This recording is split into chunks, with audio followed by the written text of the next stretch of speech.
तब इस स्टैचू को उठाते हुए लूशियन कहता है फाइनली ये काम कर गया। जिस पर अब लूशियन जैसे इस स्टैचू में अपने स्पिरिचुअल पावर्स को डालता है वैसे ही स्टैचू दोबारा से अपने रियल फॉर्म में आ जाता है।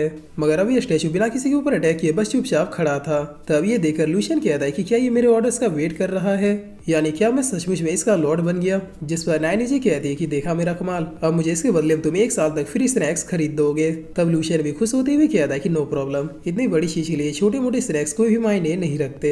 जिसके बाद अब सीन चेंज होता है और हम मीन को देखते हैं जिसके आगे यंग मास्टर बाय और उसकी पूरी आर्मी खड़ी थी। जिस पर अब यंग मास्टर बाय मीन से कहता है कि मेरे ख्याल से तुम अकेली हो।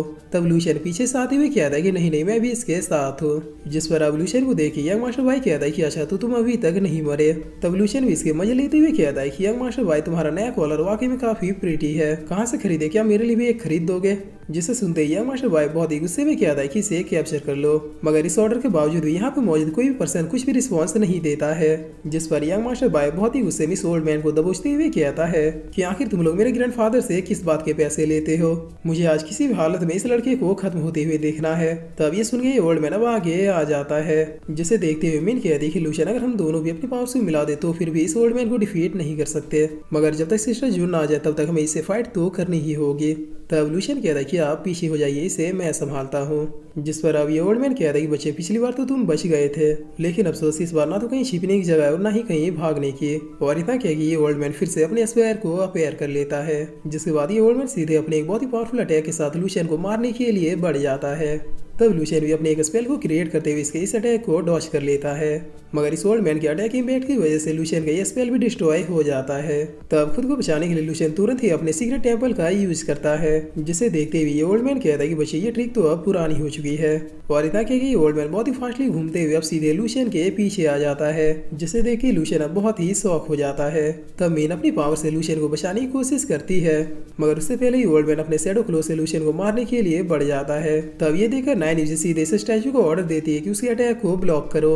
जिस पर ये जायंट स्टैचू तुरंत ही अपने रियल फॉर्म में आते हुए इस ओल्ड मैन के अटैक को रोक लेता है और फिर इस ओल्ड मैन को अपने हाथ से बहुत ही दूर खदेड़ देता है। तब लूशियन कहता है कि सीनियर मीन आप इसके सैनिकों को संभालो, मैं इस यंग मास्टर बाय को खत्म करने जा रहा हूँ।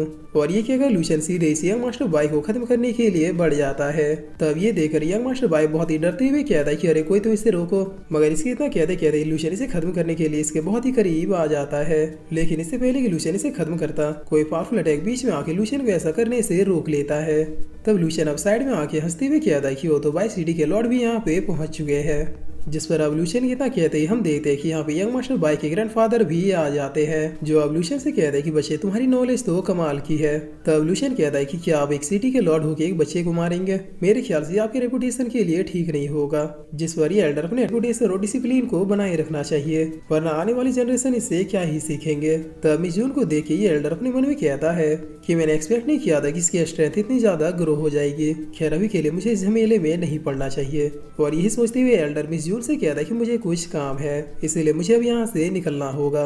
जिस पर मिस जून कहते हैं कि वेल अगर बाय सिटी के लॉर्ड यहाँ से जाना चाहते तो मैं उन्हें कैसे रोक सकती हूँ। तब ये देखकर आसपास के लोग फुसफुसाते हुए कहते हैं कि ये लड़की गार्डियन सेट की थर्ड मोस्ट पावरफुल डिसाइपल है। यकीन नहीं हो रहा कि बाय सिटी के लॉर्ड इनसे डर के पीछे हट गए। जिस पर अब सुजून कहते हैं कि लूशियन हमें यहाँ पे आए हुए ठीक से एक दिन भी नहीं हुए हैं और तुमने ऑलरेडी बाय सिटी के लॉर्ड से पंगा ले लिया है। जिस पर लूशियन कहता है कि सॉरी ये मैं बाद में एक्सप्लेन कर दूंगा। और फिर लूशियन मिस जून से कहता है कि मेरा शक बिल्कुल सही था, बाय फैमिली और ड्रैगन डीमन प्लेस मिले हुए हैं। तब ये सुन के ये लोग बहुत ही शौक होते हुए कहते हैं कि क्या। जिस पर मिस जून कहती है कि अगर ऐसी बात है तो फिर हमें उनसे दूर ही रहना होगा। और अब सीन चेंज होता है और हम इन लोगों को देखते हैं जहाँ पर ये ओल्ड मैन इस एल्डर से कहता है कि लॉर्ड अगर आप चाहते तो फिर उन सबको भी खत्म कर सकते थे, तो फिर आखिर आप पीछे क्यों हट गए। तब ये एल्डर कहते हैं कि हम यहाँ पे जो अचीव करने आए हैं पहले उसे अचीव कर लेते हैं, बाद में उन्हें तो खत्म करना है ही। जिस पर अब बाय कहता है कि ग्रैंडफादर आखिर हम यहाँ पे इस प्लेस में क्यों आए हैं। तब ये एल्डर बाय को बहुत ही जोरों से डांटते हुए कहते हैं कि गधे तुम अपना मुंह बंद रखो वरना मैं तुम्हें यहीं पे मार डालूंगा। जिससे सुन के बाय जलील होकर बिल्कुल चुप हो जाता है। तब ये ओल्ड मैन बताते हैं कि रूमर से अनुसार ये वही प्लेस है जहाँ पे व्हाइट ड्रैगन सुप्रीम ने अपने सबसे प्रीशियस ट्रेजर को हाइड किया था। और आज के दिन जैसे फुल मून की लाइट इस प्लेस पे पड़ेगी वैसे हमें इस प्लेस में एंटर करने का रास्ता दिखेगा। जिस पर अब थोड़ी देर के बाद जैसे आसमान में फुल मून अपीयर होता है वैसे इस प्लेस के पिलर अब चमकने लगते हैं।